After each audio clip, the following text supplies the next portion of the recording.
empréstimo pessoal, também conhecido como crédito pessoal, é uma opção geralmente oferecida por bancos e financeiras para as pessoas que precisam de dinheiro, seja para fazer uma viagem, pagar as contas atrasadas, fazer investimentos ou também alguma compra de alto valor, entre outros motivos. De uma maneira geral, você faz o pedido, escolhe a forma como vai utilizar o dinheiro e entra em análise para definir se seu crédito será aprovado ou não.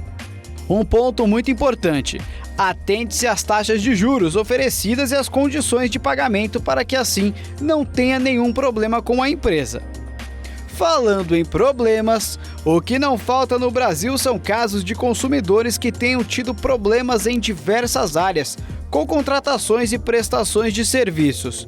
O meio mais procurado para solucionar este tipo de problema é o PROCON, que é o órgão que realiza a defesa e a proteção do consumidor no Brasil. Se você nunca precisou acioná-los, sinta-se privilegiado, viu?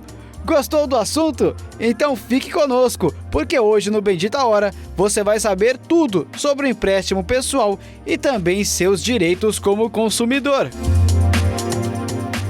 Olha aí, olha, minha gente, gostei muito da pessoa que preparou todo esse trabalho, gostei da voz do locutor, maravilhoso.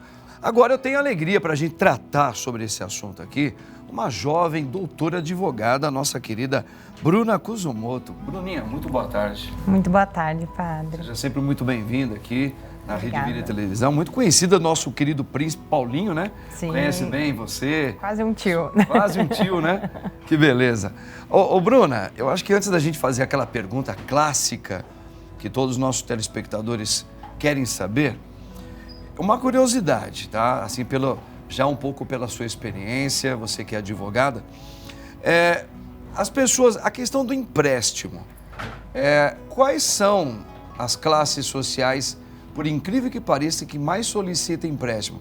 São as classes mais inferiores, abastadas, ou aquelas que têm até mais condições econômicas? Todas as classes, padre, não existe assim especificamente uma mais, uma menos. O que vai depender é empréstimo pessoal, geralmente são pessoas mais com uma remuneração menor, e empréstimos para empresas, giratório, capital de giro, aí já são pessoas que ou são empresários ou estão buscando captar ou fomentar alguma outra coisa. Então são solicitações diversas em todos os campos e todos os níveis, né? Sim, com certeza. É importante saber disso. Olha, doutora Bruna, por exemplo, por que as pessoas têm...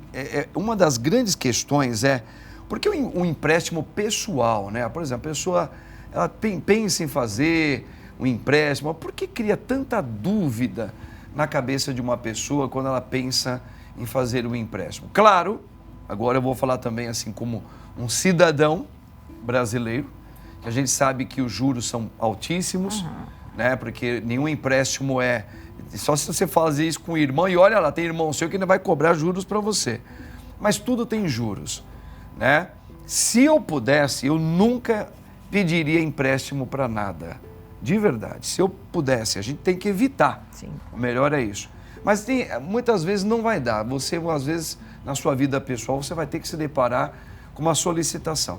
Mas por que o que causa? Por que cria essa paura, como diz os italianos, de fazer empréstimo? Porque o empréstimo, o que ele traz de complicadinho, ou de dificultoso, ou daquilo que é perigoso? Quando as pessoas buscam algum empréstimo, padre, a pessoa está buscando comprar algo que ela não consegue pagar à vista. Mas ela precisa muito disso. É uma necessidade. Por exemplo, vou comprar uma televisão ou um sofá para minha casa nova, por exemplo. E eu vou lá e falo, não, eu preciso comprar isso, mas eu não tenho dinheiro. Então, eu vou fazer um empréstimo para pagar isso. Esse é o primeiro ponto. Eu faço o empréstimo porque eu não tenho dinheiro para pagar à vista. A pergunta que todo mundo deveria fazer é algo necessário? É algo que realmente eu preciso fazer para comprometer a minha renda? Essa é a primeira pergunta. Por quê? Quando você faz um empréstimo, você está fazendo o quê? Comprometendo toda a sua renda, todo o seu salário, todo mês, até a quitação desse empréstimo. E é isso que gera essa angústia. Porque eu estou simplesmente pegando um dinheirinho, eu estou pegando R$3.000 para comprar tudo que eu preciso para minha casa. Só que eu ganho R$1.000 por mês. E aí eu estou comprometendo esse R$ 1.000 por mês, essas parcelinhas que eu vou pagar a cada mês para eu pagar esses empréstimos. Ou seja, e se eu perder o emprego? E se acontecer uma pandemia? Tudo isso gera um medo. E as outras contas que eu ainda tenho como compromisso, além desse empréstimo. Exatamente. Então, aí pode se tornar uma bola de uma neve. bola. E é o que gera, é o que realmente acontece. Por quê? Vira uma bola de neve porque a maior parte da população não tem educação financeira. A maior parte da população não anota o que gasta. Vou dar um exemplo bobo que às vezes eu dou no escritório. As pessoas vão para tirar dúvidas jurídicas, mas acabam muitas vezes saindo com alguma consultoria financeira, né? Porque eu sempre falo, quanto hoje, você acordou às 6 da manhã até às 3 da tarde, o quanto você já gastou? A pessoa olha para minha cara e fala assim, não sei, acho que eu paguei R$ 20 de almoço. Eu falei, mas você tomou café? Tomei, então anota. Você comprou um chiclete? Comprei. Você é fumante? Sou. Você comprou um maço? É verdade, né? Vai anotando. E aí as coisas, o dinheiro vai passando, vai passando. Então, essas coisinhas vai gerando essa angústia. E além disso, a pessoa contrata esse empréstimo, mas ela não olha a taxa de juros, ela não olha o custo efetivo do contrato, ela não olha várias coisas. Essa questão dos juros que a gente vai entrar já. Mas nós também preparamos um VTzinho aqui, doutora Bruna, para a gente poder familiarizar ainda mais as pessoas com o exemplo que a senhora já deu. Dá uma olhadinha, gente, no nosso VT. Uma das principais formas de estelionato é a cobrança antecipada, que é usada para o golpe de empréstimo falso, onde os golpistas se aproveitam da falta de informação das vítimas. Ao fazer uma solicitação de empréstimo, o consumidor deve ficar ciente que a cobrança antecipada é ilegal e que qualquer tipo de taxa deve ser cobrada junto com as parcelas e nunca antes do crédito ser liberado. Outro crime que faz parte do golpe do empréstimo falso é o roubo de dados pessoais dos usuários, onde os criminosos podem solicitar créditos ou até mesmo cometer crimes em nome daquela pessoa. Então já saiba, nunca faça pagamentos antecipados e nem compartilhe detalhes de seus pedidos em redes sociais. Fique atento e, ao menor sinal de golpe, denuncie. A gente percebe, né, doutora, a senhora que é advogada, que o crime sempre existiu. Sim. E conforme a evolução da tecnologia, hoje a gente usa muito as internets, até as pessoas que são os mais velhos, hoje os mais experientes, têm um pouquinho mais de dificuldade de lidar com a internet. E não só eles, como todos os jovens também, têm que tomar um cuidado por causa dos golpes de empréstimos falsos, né? Tem muito, e principalmente na pandemia isso aumentou. Por quê? Todos os bancos fechados, qual que se tornou, né, o meio de comunicação? WhatsApp e telefone. Sim. Eu tive muitos casos no escritório que foi um típico golpe do seguinte, olha, eu tenho um empréstimo consignado aqui para o senhor, já aprovado, tá bom? Você tem o salarinho, eu vou descontar do senhor. Aí a pessoa responde, não, mas eu já tenho um empréstimo consignado, eu não posso ter outro. Sim. A empresa vira para ele e fala assim, fica tranquilo, eu vou te mandar um WhatsApp, você clica no link que eu vou pagar o seu empréstimo com juros menor e aí você vai pagar para mim esse empréstimo. Meu Deus do céu. Não foi uma, foram várias. Se vocês olharem no Procon, tem inúmeras reclamações disso, de empresas grandes, que inclusive permitiram que o seu site fosse clonados ou outras empresas se passassem por seus representantes e enganassem as pessoas. Então, uma dica que eu dou, ninguém oferece dinheiro para ninguém, nem o banco. O banco, quando ele está te oferecendo dinheiro, ele está pedindo uma contraprestação. Ele está pedindo alguma coisa em troca. Então, ao receber o WhatsApp de oferta, olhou bonitinho no site e falou, ai, que legal, maravilhoso, vai na agência ou liga, use o telefone, não é nem o celular, porque eles têm a capacidade, eu também tenho um caso desse no escritório, de até clonar o telefone. Eles te ligam, você retorna para o número do banco, do próprio celular que você recebeu, ele consegue desviar a ligação. Então, qual outra dica que eu dou? Vocês ligam de outro aparelho celular para o banco para confirmar se assim, esse oferecimento de empréstimo, essa proposta realmente existe e se realmente, gente, é necessário, né? Eu imagino assim que realmente eu fico até mais preocupado com essa geração das pessoas da idade da minha mãe, que às vezes estão em casa, recebe telefonema, recebe no WhatsApp mesmo essas informações. Então, por isso a gente tem que instruir muitos os mais velhos, as pessoas, os nossos pais, nossos avós. Tem dúvida alguma coisa? Não trate nada com eles. Fala assim, eu vou trazer meu filho vai conversar com o senhor, ou a gente fala disso mais tarde, né? Em uma sociedade capitalista, onde o consumo é incentivado, um direito fundamental para proteger os cidadãos é o direito do consumidor. Mas o que é esse direito? Sua origem é incerta, mas nos tempos de império era possível observar algumas leis que ajudavam o consumidor a não ser prejudicado. E essas leis atravessaram décadas e até séculos.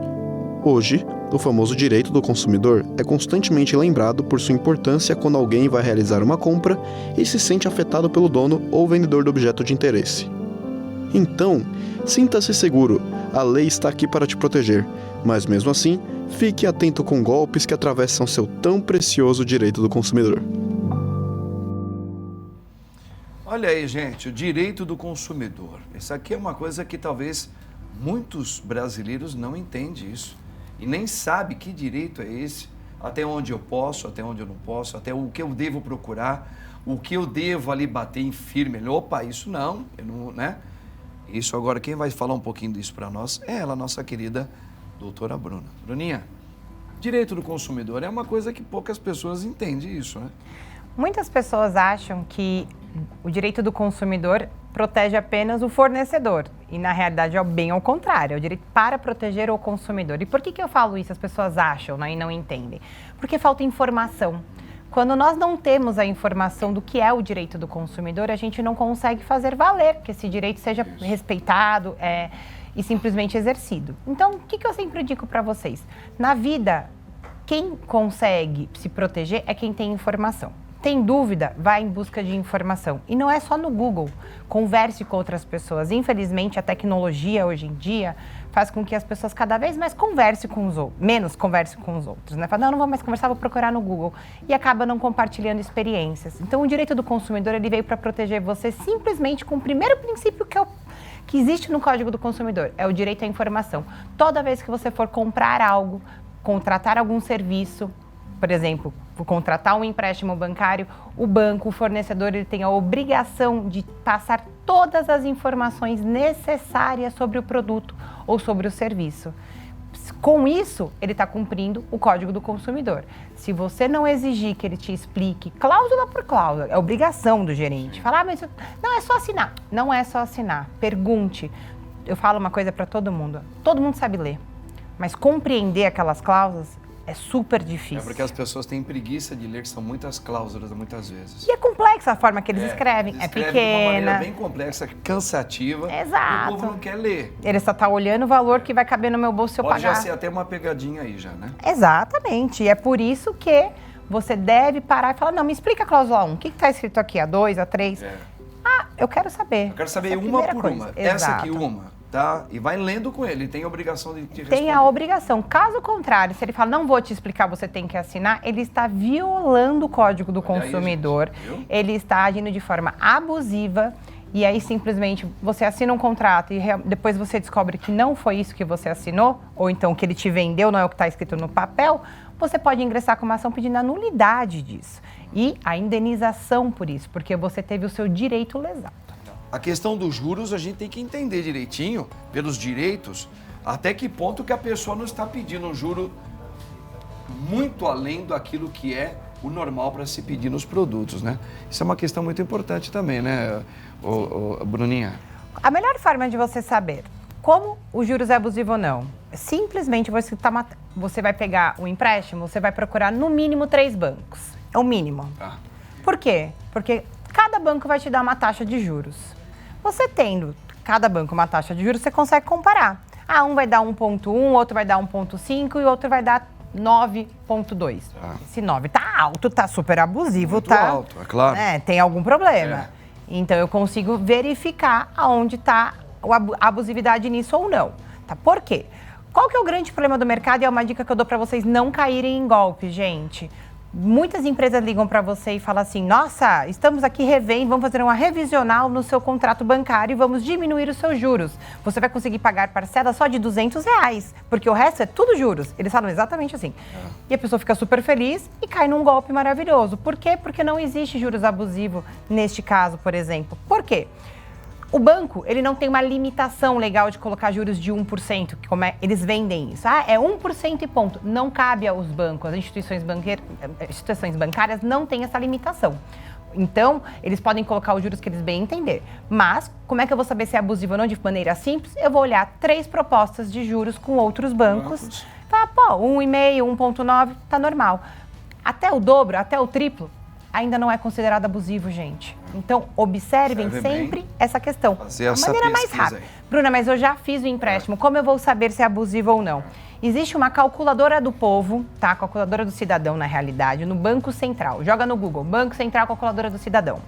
Vai aparecer uma planilhinha para você. Você vai colocar o valor do seu empréstimo, o número de parcelas, o valor da sua mensalidade, da sua parcelinha por mês, e vai aparecer, nesse total, vai aparecer qual é a porcentagem de juros que está sendo aplicada. Aí vamos olhar o seguinte, o seu contrato bancário está constando 1%, só que naquela planilha apareceu 1,9%. Tem alguma coisa errada? O valor contratado não está condizente com o valor que está mostrando na calculadora do cidadão. Sim. Aí eu tenho uma coisinha para ficar em alerta. O que eu vou fazer nesse momento? Antes de procurar um advogado, eu vou ligar para o meu gerente e vou até ele, para ele me explicar o que está acontecendo, o porquê disso. E aí, se eu não ficar satisfeito, eu procuro um advogado que vai conseguir te orientar muito bem referente a isso. Isso é muito importante, tá vendo, minha gente? Doutora Bruna, nós temos aqui também, é um VTzinho que nós vamos colocar, né? Mais um VT, que aí isso vem bem de encontro no que a senhora está colocando para todos nós aqui. Dá uma olhadinha aí, gente. Em 2020, uma gigante da tecnologia, fabricante de smartphones, decidiu que não venderia o aparelho acompanhado do seu carregador, com a justificativa de ajudar o meio ambiente e diminuir a emissão de carbono. Em contrapartida, estaria indiretamente obrigando o consumidor a realizar uma venda casada. Ou seja, para você ter um, precisa comprar o outro, o que é extremamente proibido no Brasil pelo Código de Defesa do Consumidor, o artigo 39.1. Além do mais, essa mudança atingiu bastante o consumidor, pois o preço do smartphone não diminuiu. Recentemente, o Ministério da Justiça determinou a suspensão da venda do aparelho sem carregador no Brasil e aplicou multa de mais de 12 milhões de reais à empresa. A multinacional recorreu à decisão da Justiça e aguarda o veredito. Será que uma das empresas mais poderosas do mundo se curvará às leis brasileiras? A disputa continua e que vença o consumidor. Olha, tá vendo, doutora? Isso aí é um caso bem clássico aí, né? E importantíssimo. A venda casada ela é bastante utilizada para forçar o consumidor a gastar mais dinheiro com a própria empresa, tá? Então, esse caso não é único desta empresa. Existem outras empresas que vendem aparelhos celulares que também quiseram entrar nessa onda aí. E aí, na hora que recomeçaram a verificar as condenações nos tribunais de justiça, simplesmente falaram, opa, vou começar a devolver ou a entregar o carregador se alguém reclamar. Então, a gente tem um grande porém. Você compra o aparelho, mas se você não reclamar, nada muda, tá tudo certo. Se você reclamar, algumas empresas administrativamente mandam entregar o carregador na sua casa. Outras empresas simplesmente viram para você e falam, não, entre na justiça. Aí você pensa, eu vou entrar com uma ação judicial, gastar com advogado, gastar meu tempo e energia com isso, por causa de, sei lá, R$50, R$100, o que faz com que as pessoas desanimem de exigir o seu direito, que é ter um carregador a partir do momento que você compra um aparelho de celular. Porque essa empresa, ela pressupõe que você ou já tem um outro aparelho e quer manter você com esse aparelho dessa mesma marca, fazendo com que você não troque, para você não ter que gastar mais dinheiro, ou que você gaste, porque a única pessoa que vai vender para você esse carregador é a própria empresa. Doutora Bruna, a gente percebe que realmente é uma realidade aqui no Brasil, nós brasileiros principalmente, que trabalhamos na cidade, que realmente é um joguete, porque sabe que o povo não gosta de ler, o povo não tem esse hábito de ficar vendo o seu direito como consumidor na lei, que nem ali, a lei tal diz que não sei o quê, as pessoas não querem ler. Então, essas grandes empresas, ou até aqueles que fazem empréstimos, eles sabem que o povo é assim, eles lançam essas falcatruas, já imaginando que, como a senhora muito bem explicou, o povo não vai atrás. E quando eles perceberem, eles vão falar, mas vai me dar tanto trabalho, eu vou ter que pagar um advogado, eu acho que não vale a pena, deixa para lá. Esse deixa para lá é algo que o direito do consumidor, a gente tem que achar meios para que o povo não deixe para lá, né? Não, olha, uma coisa que funciona muito bem, eu sei que todo brasileiro reclama de, instituição...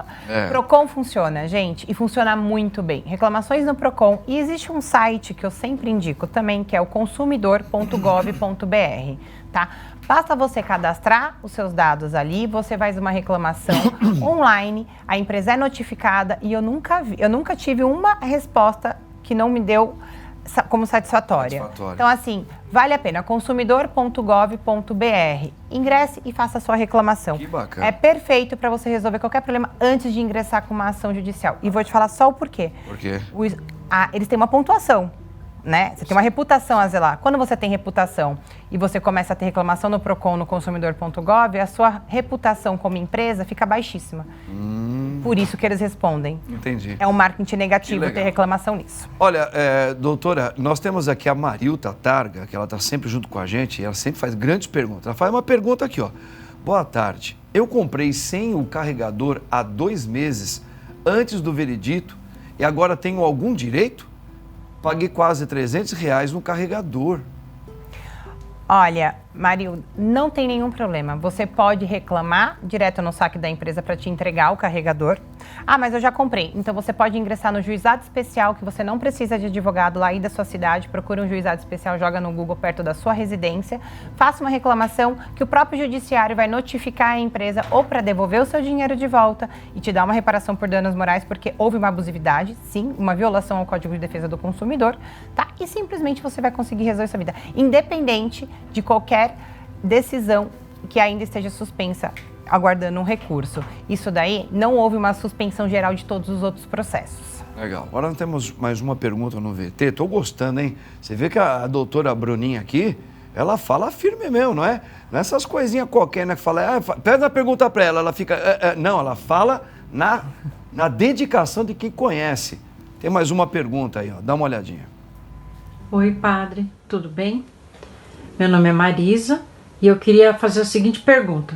Como que a gente pode agir quando a gente percebe que o banco está cobrando taxas abusivas da gente? O que eu devo fazer? Qual é o caminho que eu devo seguir? Obrigada. Obrigado você, minha linda. Ela não falou o nome dela, né? Mas falou o nome dela? Marisa, dona Marisa. Obrigado, querida. Deus abençoe. Bruninha, você meio que já falou, mas vamos falar para a dona Marisa de novo, né? Acho que vale a pena dar esse recorte aí. Dona Marisa, no seu caso, você já teve um contrato ativo e simplesmente você está achando, pressupondo que há uma abusividade nos juros. Vou te ensinar de novo. Você vai entrar lá na calculadora do cidadão, joga lá no Google, Banco Central Calculadora do Cidadão.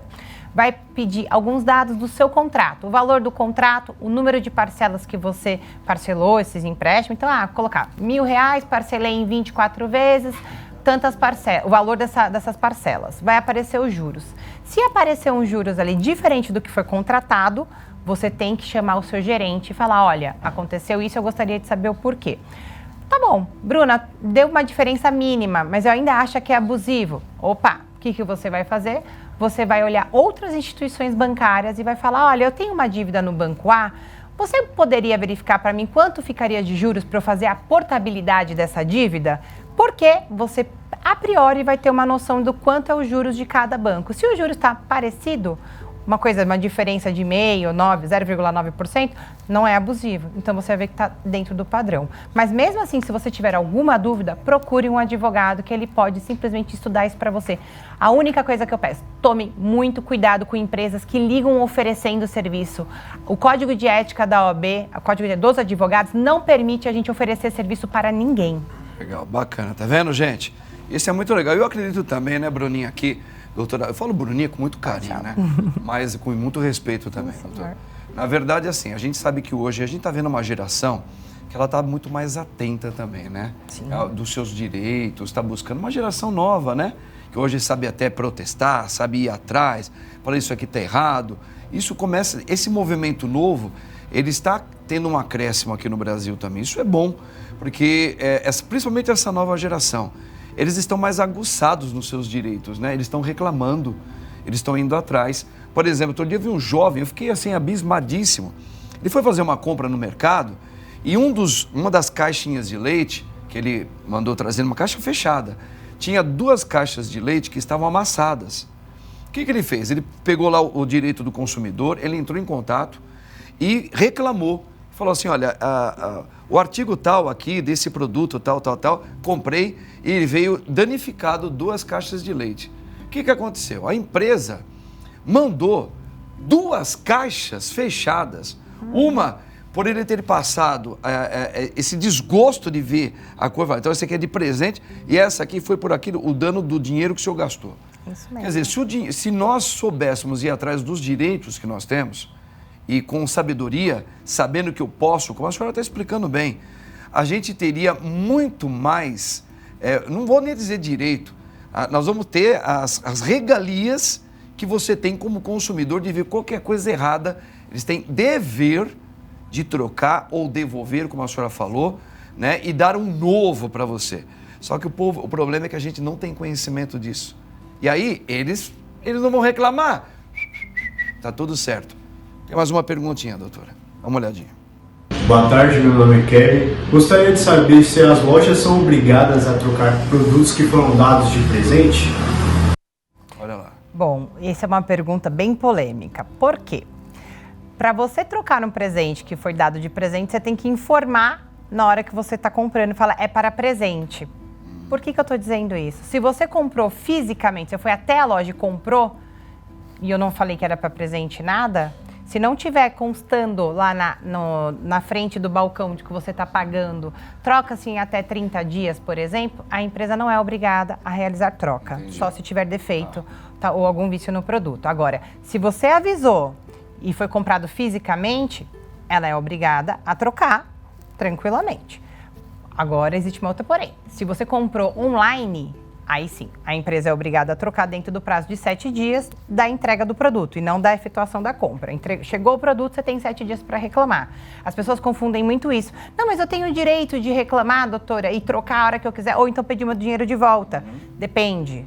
O direito de arrependimento é quando você não está vendo o produto que você está comprando. Ou seja, na maneira online, por telefone ou pela internet. Quando você vai até uma loja e compra um produto e você olhou e simplesmente não falou nada que se estava com defeito ou não, aí você pode reclamar porque tem defeito. Agora, se não tiver defeito nenhum, simplesmente eu quero meu dinheiro de volta porque eu cheguei em casa e vi que eu tenho uma blusa verde igual que eu comprei, aí você não tem esse direito. Então a gente vai percebendo que os tempos, principalmente atuais, exigem de todos nós, cidadãos, né, que nós sejamos mais espertos, mais atentos a tudo. E até nos leva a uma necessidade de estudos, né? Exato. Estudar um pouco, ler um pouco mais. Eu acho que o povo brasileiro, a gente até aqui, até a página 3, né, vamos dizer assim, de uma maneira diferente para dizer, a gente sempre foi muito acomodado, né? Muito. A gente sempre foi aquela coisa muito simples, acreditou na palavra do bigode, aquela coisa dos nossos avós. E hoje em dia, não. Hoje em dia você tem que ler, você tem que prestar atenção no que você vai comprar, para saber. Realmente, aqui tem prazo de entrega, até quando, tem troca, é a pessoa física, e se for jurídica, você tem que entender tudo. Sim. A gente tem que estar muito antenado, não é isso? Agora, temos mais perguntas também, eu estou amando essas perguntas. Dá uma olhadinha, aproveita o doutor aqui, bora! O valor do meu empréstimo é mais de 60% do meu salário. Como que eu faço para renegociar? Olha aí, doutor. Olha, esse é um problema de muita gente, infelizmente. As pessoas acabam fazendo um empréstimo e não computando o quanto isso vai impactar na vida dela, no dia a dia. E aí a questão do direito do consumidor já começa a ser direito do outro lado de lá. Exatamente. Para você, não tem como você virar e falar assim para o banco, olha, eu não vou mais pagar, mas eu quero manter o bem. Essa opção não existe, porque se você deu como garantia alguma coisa para o banco para realizar esse empréstimo, esse bem é do banco. Agora, o que você pode fazer, e é a maior dificuldade que todo consumidor possui, chegar para o gerente e falar, eu mudei de emprego, por exemplo, e meu salário diminuiu. Eu preciso realizar uma renegociação ou refinanciar isso daqui. Refinanciar gera geralmente alertas, estrelinhas para mim e medo. Porque quando você refinancia, você aumenta a sua dívida. Então, tomem cuidado se isso for uma opção, tome cuidado apenas com a taxa de juros, tá? O que eu vou falar para você? o banco vai virar para você com certeza e falar, eu não vou negociar porque você não está inadimplente. Todo banco fala isso. Aí você responde, então eu preciso ficar inadimplente para poder renegociar? Que absurdo, eu estou tentando ser honesto, né? Estou usando a minha boa fé aqui com o banco. Mas infelizmente é assim que o sistema do banco funciona. A dica que eu dou, procure outras instituições bancárias. Pergunte para essas instituições bancárias se elas querem comprar a dívida que o senhor tem hoje. Porque as parcelas estão muito altas para o seu bolso.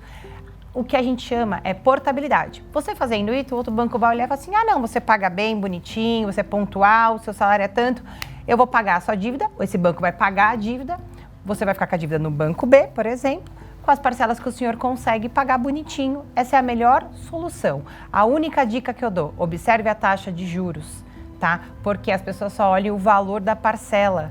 E esse é o grande problema. Um empréstimo que, por exemplo, era de R$10.000, se você não observa essa porcentagem dos juros, essa diferença, você pode triplicar a sua dívida, tá bom? Olha, gente, aqui também cabe um pouco, diante da pergunta que esse senhor colocou, um pouquinho daquela palavra da Sagrada Escritura, né? Antes de você realizar qualquer evento, negócio, construir qualquer coisa, primeiro veja se você tem condições, tem condições de manter aquela necessidade que você precisa. Você tem condições? Não, não tenho. Então não entre em dívida. Faça naquilo que você sabe que você pode. Senão vai ser motivo de não só de vergonha, mas contra um processo contra você depois. E não tem como você protestar, tá bom? Tem mais uma pergunta? Acabou? Ah, que pena. Agora que estava ficando tão bom, estava gostando demais aqui. Doutora Bruna, obrigado pela sua participação, pelos seus ensinamentos, né? E o direito do consumidor, eu acho que isso daí é algo que a gente tem que conhecer mais, o povo brasileiro, né? Para poder sofrer menos, né?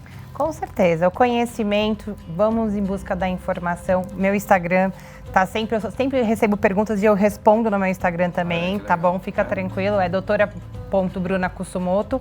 Fiquem à vontade para mandar, porque eu tô sempre respondendo, porque apesar de eu ser advogada e ser uma forma de eu ganhar meu dinheirinho e tudo bonitinho, a minha obrigação no mundo também é ajudar as pessoas a adquirirem conhecimento. Que bonito, olha que legal, bacana. Obrigado, doutora. Foi uma grande alegria e até a próxima, se Deus quiser aqui.